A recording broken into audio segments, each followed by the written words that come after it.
ഇപ്പോൾ നമ്മൾ ഡൽഹിയിലേക്ക് പോവുകയാണ്, രാജ്യ തലസ്ഥാനത്തേക്ക് പോവുകയാണ്. അവിടെ മഹാത്മജിക്ക് ആദരമർപ്പിക്കുകയാണ്. മഹാത്മാഗാന്ധിയുടെ രാഷ്ട്രപിതാവിന്റെ ഓർമ്മകളിൽ ആദരാഞ്ജലികൾ അർപ്പിക്കുകയാണ്. രാജ്ഘട്ടിൽ നിന്നുള്ള തത്സമയ ദൃശ്യങ്ങളാണ് ഇപ്പോൾ നമ്മൾ കണ്ടുകൊണ്ടിരിക്കുന്നത്. രാഷ്ട്രപതി ദ്രൗപദി മുർമു പ്രണാമം അർപ്പിക്കുന്നതിന്റെ ദൃശ്യങ്ങൾ നമുക്ക് അല്പസമയത്തിനകം കാണാം. രാജ്ഘട്ടിൽ നിന്നുള്ള തത്സമയ ദൃശ്യങ്ങളിലേക്ക്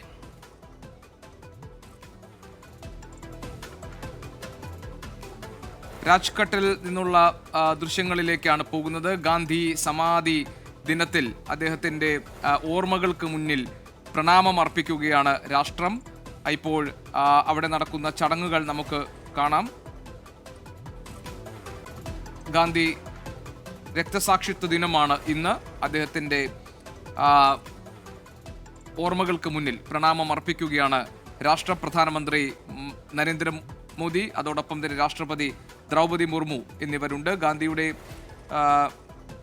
മഹാത്മാഗാന്ധിയുടെ 77ാം രക്തസാക്ഷി ദിനമാണ് ഇന്ന്. ഗാന്ധിയുടെ ഓർമ്മകൾ ഉയർത്തിപ്പിടിച്ചിട്ടുള്ള പോരാട്ടങ്ങൾ ആണ് യഥാർത്ഥത്തിൽ ഈ ദിവസത്തെ സന്ദേശമായി നമ്മുടെ മുന്നിൽ ജ്വലിച്ചു നിൽക്കുന്നത്.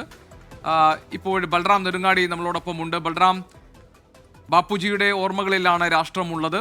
ഇന്ന് രക്തസാക്ഷിത്വ ദിനമാണ്, 77ാം രക്തസാക്ഷിത്വ ദിനമാണ്. രാജ്ഘട്ടിൽ പ്രണാമം അർപ്പിക്കുന്നു പ്രധാനമന്ത്രി നരേന്ദ്രമോദി, രാഷ്ട്രപതി ദ്രൗപദി മുർമു എന്നിവർ. നമുക്ക് ആ ദൃശ്യങ്ങൾ കാണാൻ കഴിയുന്നുണ്ട്. ബൽറാം, വിവരങ്ങൾ പറയൂ.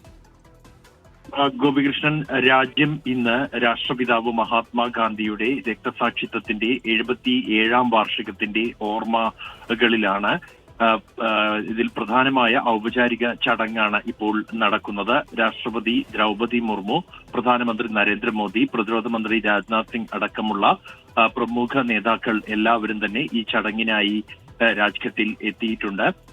ചടങ്ങുകൾ ആരംഭിച്ചിരിക്കുന്നു. പ്രധാനമായും സർവമത പ്രാർത്ഥന അടക്കമുള്ള ചടങ്ങുകൾ, ലളിതമായ ചടങ്ങുകൾ മാത്രമാണ് മഹാത്മാവിന്റെ രക്തസാക്ഷിത്വ ദിനത്തോട് അനുബന്ധിച്ച് ഉള്ളത്. ശരി ബൽറാം, നമുക്ക് ആ ദൃശ്യങ്ങൾ അല്പം മുൻപ് വരെ നമ്മൾ കണ്ടതാണ്. ചെറിയ സാങ്കേതിക പ്രശ്നം ഉണ്ടായിട്ടുണ്ട് ബൽറാം. നമുക്ക് ആ ദൃശ്യങ്ങൾ അല്പസമയത്തിനകം ലഭിക്കും. രാജ്ഘട്ടിൽ നിന്നുള്ള ദൃശ്യങ്ങളാണ് പ്രേക്ഷകർ നേരത്തെ കണ്ടുകൊണ്ടിരുന്നത്. 77ാം രക്തസാക്ഷിത്വ ദിനമാണ് ഇന്ന്. മഹാത്മജിയുടെ ഓർമ്മകളിൽ രാജ്യം നിൽക്കുന്നു. പ്രധാനമന്ത്രി നരേന്ദ്രമോദി, പ്രതിരോധ മന്ത്രി രാജ്നാഥ് സിംഗ്, അതോടൊപ്പം തന്നെ രാഷ്ട്രപതി ദ്രൗപദി മുർമു തുടങ്ങിയവർ ഗാന്ധിക്ക് പ്രണാമം അർപ്പിക്കുകയാണ്. ഗാന്ധിയുടെ ഓർമ്മകളിൽ രാജ്യം നിൽക്കുന്ന ദിവസമാണ് ഇന്ന്.